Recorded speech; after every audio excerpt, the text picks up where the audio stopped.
বিসমিল্লাহির রহমানির রহিম। আসসালামু আলাইকুম।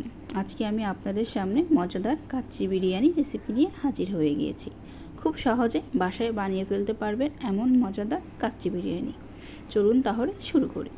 এখানে আমি 1 কেজি পরিমাণ মাংস নিয়ে নিয়েছি।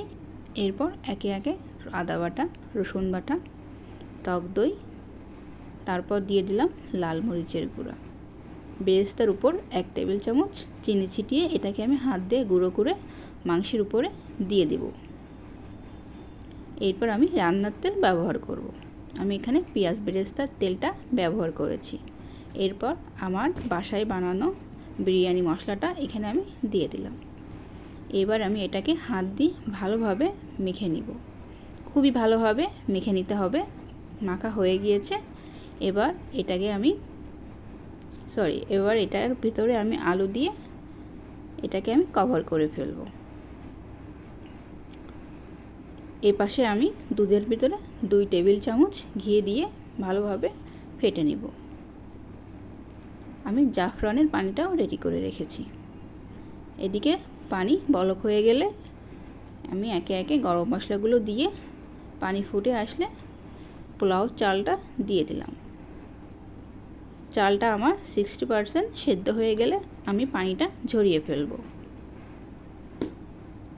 এরপর চালটা আমি এর উপরে সাবধানে দিয়ে দিব। এভাবে করে আলতো হাতে আমি চালটা ছড়িয়ে দিচ্ছি। উপরে দিয়ে দিব কিশমিশ, আলু বোখরা, পেঁয়াজ বেরেস্তা। এরপর দিয়ে দিব জাফরানের পানিটা ছিটিয়ে দিচ্ছি। এরপর সেই দুধটা আমি এর উপরে ভালোভাবে সব দিকে ছড়িয়ে ছড়িয়ে দিয়ে দিচ্ছি। এরপর দিয়ে দিব 1 টেবিল চামচ রোজ ওয়াটার। আমি বাকি পেঁয়াজ বেরেস্তাটাও এর উপরে দিয়ে দিলাম। এরপর এটাকে আমি এখন কভার করব। তো আটা দিয়ে এর মুখটা আমি সিল করে দিচ্ছি। এরপর ঢাকনা দিয়ে ঢেকে এটাকে আমি ভালোভাবে কভার করে দিব। এই যে চুলায় বসিয়ে দিয়েছি। 1 ঘন্টা 5 মিনিট পর আমি চুলা থেকে নামিয়ে নিলাম। এবার এর ভেতরের অংশটা দেখার পালা।